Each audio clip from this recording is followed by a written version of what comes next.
día de hoy tenemos un nuevo invitado. Me da mucho gusto que te hayas dado la oportunidad de poder estar aquí. Y bueno, pues el día de hoy tenemos un tema muy importante, porque sé de antemano que es de interés para ti, que esto es el sueño americano de muchos de nosotros cuando llegamos a este país, que queremos lograr el éxito, más aparte el sueño americano. Así que yo no le voy a quitar más el tiempo porque sé que el tiempo es de él. Yo solamente hago las preguntas y vamos a sacarle, como dicen, la sopa el día de hoy. Así que el día de hoy vamos a estar hablando de la venta y la compra de casas. Imagínate, de pronto se vuelve un boom de la venta o de la compra y la pregunta es, ¿cuándo es el mejor momento? Y el día de hoy te vamos a presentar esas respuestas. Hoy no solamente tenemos a un emprendedor, a un empresario, también queremos conocer la otra parte de su conocimiento, que es la experiencia de la compra y venta de casas. El día de hoy tenemos a Carlos Calderón con experiencia de bienes y raíces, así que le vamos a dar la bienvenida. Y la primera pregunta que tenemos para él es, ¿originario de dónde, Carlos? Sí, Karina, fíjate que nací en Fresno, pero de los 2 años a los 20 años viví en el estado de Michoacán. Ah, y un cambio radical. Totalmente, Sí. totalmente. Que cuando regresé, pues en realidad este país fue nuevo para mí. Sí. Carlos, vamos a adentrarnos al tema. ¿De dónde nació la pasión por la compra y venta de casas? Pues al inicio fue tener la idea de tener mi propia casa y el tener la experiencia de buscar la casa, que querer tener algo. Y de ahí se dio inicio a tener la posibilidad de que uno también puede envolverse en el mundo de bienes y raíces. Sí. Y así empezó lo mío. Sí, y se dice que es un trabajo, un negocio que se genera muy bien, pero también alrededor de todo eso, Carlos, para las personas que están interesadas como cliente, hay bastantes preguntas, porque lo que es bienes y raíces cambia como que de la noche a la mañana, ¿cierto? Cierto. ¿Verdad? Cierto. Entonces, la primera pregunta es, el sueño americano, ¿qué es lo principal que debe de saber un primer comprador de casa? Pues muy buena pregunta. Tener en pie o en claro exactamente lo que quiere, en dónde lo quiere y tener paciencia en buscar la propiedad que quiera la casa. Tener el financiamiento apropiado de acuerdo a lo que quiere para que no se lleven ilusiones o sorpresas que después tengan un mal sabor después de haberla comprado o en la búsqueda de la casa. Dice paciencia. ¿Por qué tener paciencia cuando andas buscando una casa? Porque puedes encontrar una casa que piensas que te gusta, pero no cumple todos los requisitos que tuviste al principio de buscar la casa. Entonces la paciencia es, inclusive antes de buscar la casa, es tener la idea de lo que tú quieres. Cuántos baños, cuántos cuartos, un piso, 2 pisos, jardín grande, no jardín. Porque no todas las propiedades van a tener el criterio, las cosas que tú estás buscando. O las personas que están buscando. Yo recuerdo cuando yo iba a buscar una casa, que pues uno quiere la casa de sus sueños. Cierto. Que son casas espectaculares. Pero ¿hasta qué punto necesitamos ser realistas? Es cierto, no quieres estar en una posición donde el pago de la casa, si la estás financiando, no te deje vivir en tranquilidad, donde esté por fuera de las cosas que puedes mantener y sostener a través de los meses o los años. Quieres tener una vida donde puedas disfrutar el hogar y tu familia al mismo tiempo. Claro. La pregunta sería, porque sabemos, puedes buscar información, pero ¿en qué momento es bueno comprar casa? Es a veces una pregunta y viene todo el tiempo. Si es una casa para donde tú vas a vivir, te voy a decir el mejor tiempo es hoy. Siempre va a ser el mejor tiempo para buscar tu casa de hoy. Espera unos cambios en la economía o cambios financieros, siempre van a existir, pero si vas a comprar una casa donde vas a vivir, el tiempo te ayuda a superar cualquier cambio económico. Entonces, si estás listo para buscar tu casa, cómprala, no esperes un cambio en la economía. Ahora vámonos del otro lado de la moneda. Hay personas que ya tienen su casa, gracias a Dios, pero de pronto dicen, quiero vender. ¿Cuál es el mejor momento para vender? Es cierto, bueno, la idea es que si van a comprar otra casa y van a tener 2 pagos, es mejor que la vendan para que no tengan el mismo reto de tener pagos demasiado grandes, o si piensan rentarla, pero no siempre la renta de una propiedad va de acuerdo a lo que uno quiere. No es que sea bueno o malo, solamente hay cambios cuando estás rentando o una propiedad. Carlos, estaba hace poquito escuchando escuchando a una vendedora de bienes y raíces y decía que ustedes no solamente son un vendedor, sino también dan un servicio que tienen que ponerse en el lado del cliente.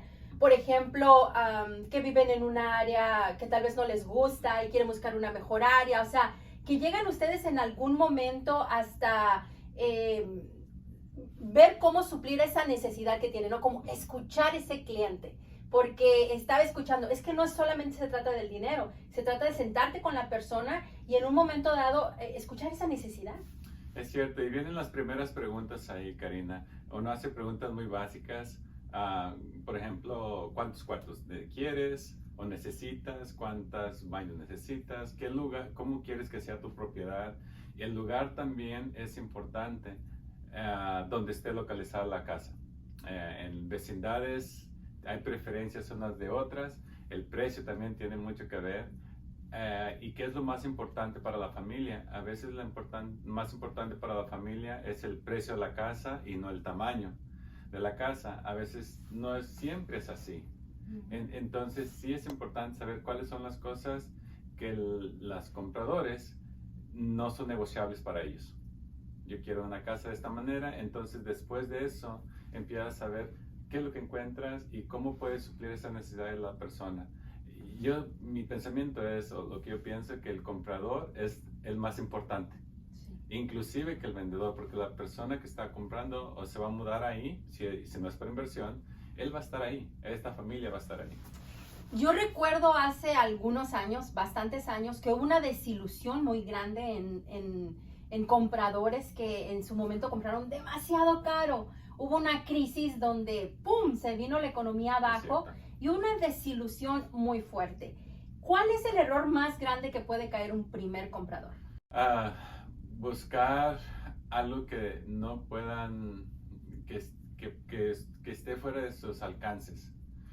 Hace más de 10 años fue un reto financiero en ese tiempo. Sí. Ahora todos los financieros, los bancos han aprendido cosas diferentes y no están cometiendo los mismos errores y están tomando otras precauciones para que no pase lo mismo con las personas. Sí. Entonces no es la misma situación, van a estar bien si compran algo porque la mayoría de los financieros o las personas que están dando préstamos están asegurando que el comprador va a estar bien. Porque yo recuerdo que en ese momento era como, no, tú dime cuál casa quieres y yo te hago que te la den, ¿no? Es cierto. Entonces te daba miedo. A mí me llegaron a decir, yo me acuerdo, en ese entonces estaba en la radio, sí. Me acuerdo una vendedora que me dijo, pero honestamente yo sabía mis finanzas. Y yo dije, yo no alcanzo a pagar, aunque te da tristeza, pero dices, yo no alcanzo a pagar en este momento una casa de ese tamaño, ¿no? Y yo creo que eso es primero verse al espejo y decir, ¿qué es lo que puedo pagar? Pagar, ¿no? ¿Verdad? Cierto. Sí. Ahora, ¿qué hay que hacer para evitar que el sueño americano se vuelva una pesadilla? Puede ser que tu préstamo esté listo antes de buscar. Okay. Porque quieres asegurar cuánto ocupas de depósito, cuánto van a ser tus gastos para el préstamo, cuánto van a ser tus gastos para hacer la transacción, qué pagos vas a tener antes de buscar, porque ahí viene la desilusión, Karina. Sí. Se busca algo y les gusta, pero luego va a estar fuera de los alcances y van a buscar algo, tal vez la propiedad esté muy alta o el precio muy elevado para algo que ellos califiquen. Sí. Y ahí viene una desilusión grande para muchas personas. Entonces digo, si tienen el lado financiero arreglado, van a tener una mejor experiencia. Sí. Y yo he escuchado de parte de Carlos de pronto personas que es que yo quiero una casa, ya tiene cuál es el préstamo, sí. ¿Verdad? Que es lo más importante. En este caso, sí. ¿Qué es mejor, vender o refinanciar? Es buena pregunta. Ahorita el interés es muy bajo, pero puede ser un error, Karina, también la mayoría de las personas creen que el interés es lo más importante de la transacción. No siempre es así. En realidad tiene que tener sentido para la persona que está refinanciando o que está comprando. O sea, el interés no siempre te da el mejor trato. Uh-huh. Ahora, puedes refinanciar con la idea de bajar el pago, si lo puedes bajar el pago y que puedas rentar tu propiedad y que tengas una ganancia. Tiene que haber un margen de ganancia, digo, por lo menos el 25% de tu pago y lo que ganes, para que no no le batalles en reparaciones o cosas así de una propiedad. Si ves que vas a estar en aprietos, mejor véndela y así no te preocupas, no vas a estar te vas a gastar emocionalmente. ¿Por qué es importante tener un representante en la compra de tu casa? Porque de pronto puedes decir, ay, yo puedo hacer el trato. Sí, y la verdad es importante porque hay muchas cosas que uno tiene que decirle al comprador, al vendedor, y a veces uno no tiene la experiencia, si no estás en ese ambiente, no tienes la experiencia de qué se necesita legalmente. Hay cosas que a veces uno hace a la propiedad, por ejemplo, la remodelas y uno tiene que decirle a esa persona que compraste cosas pequeñas que pueden marcar la diferencia, que pueden regresar al vendedor también, o el comprador puede decir, oye, no me dijiste esto, puede regresar al vendedor. Tanto el comprador como el vendedor, sí es importante que lo represente a alguien porque son neutrales a la transacción y no hay emociones donde te pueden ganar y no tengas el mejor trato que puedas hacer. Algo más, digo, tener el comprador y el vendedor haciendo trato, no tienes a dónde ir. Entonces no tienes algo que negociar. Sí. Entonces la negociación es importante en el bienes y raíces. Sí. Como tener que los títulos limpios, que no se deban los impuestos de años pasados y todo eso, que en realidad uno no lo sabe. Lo vas aprendiendo ya tal vez hasta cuando te pasa la situación o que tienes un buen vendedor que te dice, ¿sabes qué? Mira, aquí salió esto, ¿no? Cierto.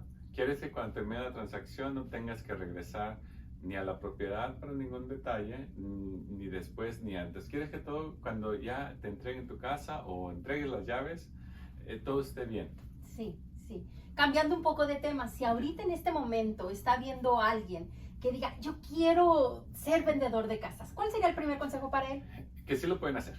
La verdad sí lo pueden hacer. Hay como cualquier negocio, como cualquier cosa que quieres o no, hay un esfuerzo y hay cosas que uno tiene que aprender. Hay ciertas licencias que se requieren. Entonces se toman ciertas clases, se pueden tomar entrenamientos en línea o en colegios y son muy accesibles. O sea, se puede dar la instrucción, se puede dar la educación, se puede agarrar y ahí empieza ya teniendo la educación, la preparación, las licencias. Es muy fácil empezar a entrar al ambiente, al mundo de bienes y raíces. Pregunta sería, ¿cómo buscar un buen préstamo en bancos? ¿Cómo empezar con ese paso? Mira, las mejores experiencias que he tenido son personas que les dicen brokers, que son compañías que se dedican a dar préstamos, inclusive le dan un mejor trato a la persona en las cosas que van a comprar que un banco. Los bancos son tienen muy requisitos y son no buscan la manera. Muy cuadrados. Muy cuadrados, exacto. Sí, ok. Entonces es mejor con alguien más. Y las personas que son vendedores, que son agentes de bienes y raíces, tienen contactos usualmente que te pueden acercar a ellos. Ok.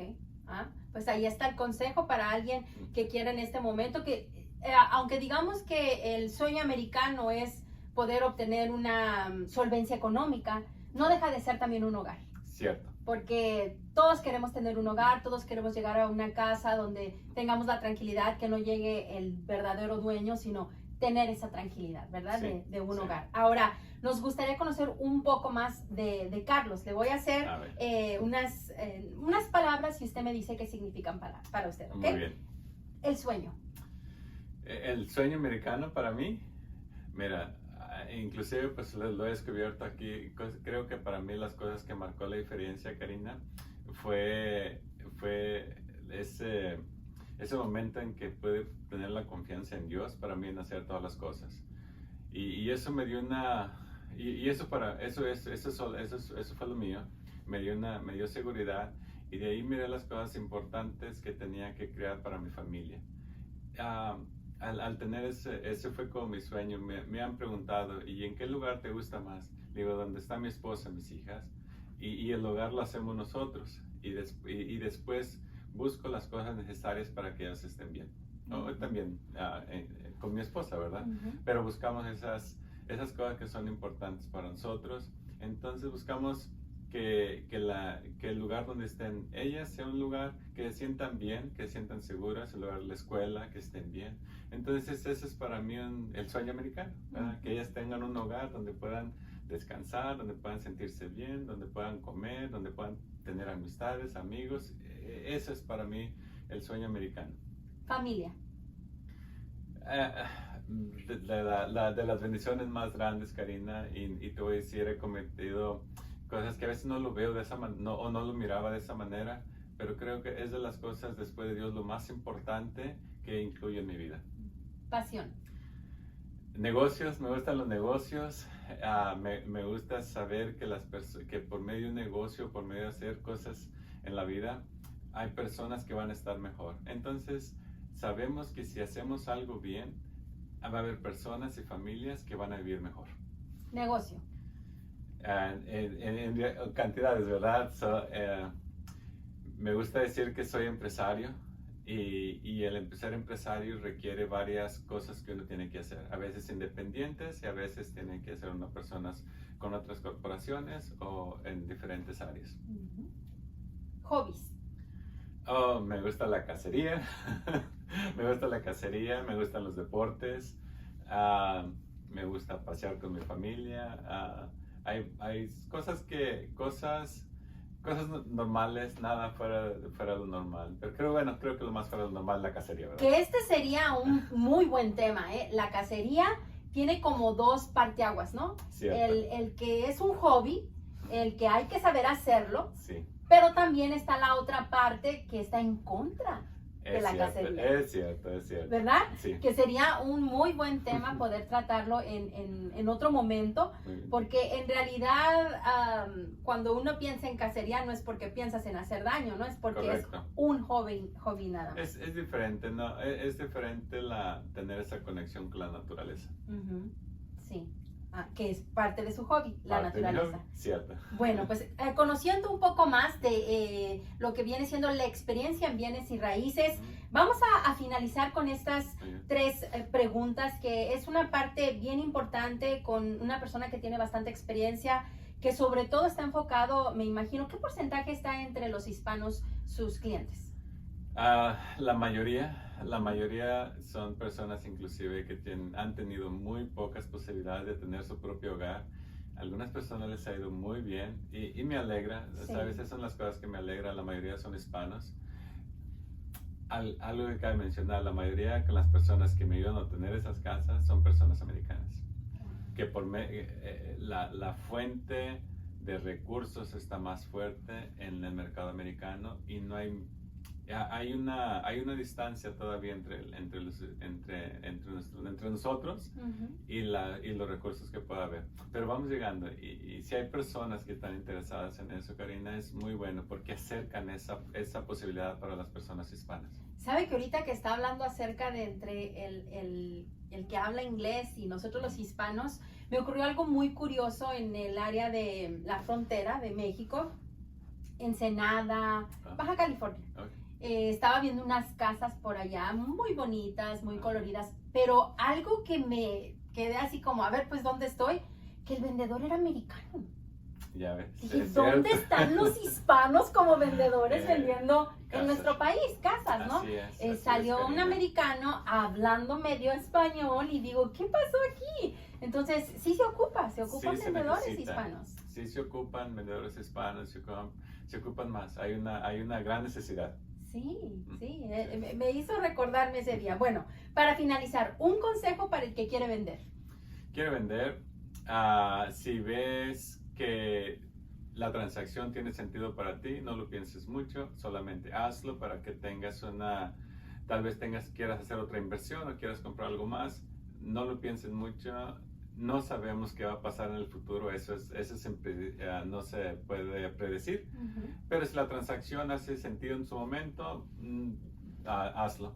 Sí, conozco mucha gente que en su momento ha querido refinanciar o refinancia, pero después queda con una deuda. ¿Cuál es el consejo para hacer un buen refinanciamiento? ¿O en qué momento? El refinanciamiento tiene que tener sentido en la manera que, por ejemplo, si vas a refinanciar y vas a tener un préstamo todavía yo digo que sea por lo menos 1.5, 2% de interés la diferencia. Porque mucha gente refinancia por 0.5 o 1%, das pagos por 10 años y no lo recuperas. O sea, no es, tiene que marcarle, tiene que ser por lo menos, digo, el 2% para que financieramente sea una idea donde no te cueste el dinero tanto. ¿Y qué tal el consejo para el que quiere comprar, el que está decidido, ya fue al banco, sabe cuánto es que le dan el préstamo? Es más, hasta para el down payment, ¿no? Que de pronto la están pensando, que si damos cuánto, o sea, ¿cuál es el mejor consejo que puede dar Carlos para un comprador en este momento? Bueno, hay varias áreas, pero así en general, sin meter muchos detalles, averigua o investiga cuánto es el mínimo que necesitas. Cuánto es el mínimo, ya sea el 3 o el 5%, la cantidad que tú necesites. Y te basas en esos números. Si después tú quieres poner más, está bien. Le digo, yo puedo dar un 20% de down payment, la transacción va a estar mejor. Porque a veces no hay mucha diferencia entre digamos, $5,000, por dar un ejemplo, $5,000 o $10,000, una transacción de $300,000, no hay diferencia en cuestiones de pagos. Pero a veces la gente puede, o las personas o los compradores pueden usar ese dinero para otras cosas que necesitan para su casa. Sí. Entonces, no solamente averigua cuánto es el mínimo, por ejemplo, lo que necesitas, y ya después ves si das más o si das más de depósito o de enganche, qué es lo que te conviene más. Sí. Gracias, Carlos. Mujeres emprendedoras, hombres exitosos. El día de hoy tenemos a Carlos Calderón, que pues nos estuvo platicando, compartiendo sus experiencias, su conocimiento, y algo que no se me va a olvidar de mi maestro de locución, periodismo, que decía, en buenas preguntas puedes obtener la experiencia de tantos años. ¿Algún lugar donde podamos encontrar a Carlos Calderón por si de pronto yo no hice la pregunta y dicen, ay, a Karina se le olvidó hacer esta pregunta? ¿Dónde sería? Claro, mira, mi correo electrónico es calderonre2020@gmail.com. Pero también pueden encontrar en las redes sociales como Carlos Tierra y Sol. Excelente. Bueno, pues muchísimas gracias. Así que te agradecemos el tiempo. Sabemos de antemano que los tiempos son cortos, estamos ocupados, pero sabíamos que necesitábamos una entrevista así. Así que agradeciendo el día de hoy a mujeres exitosas, hombres emprendedores, aquí en Karina Barrera, y nos vemos el próximo programa.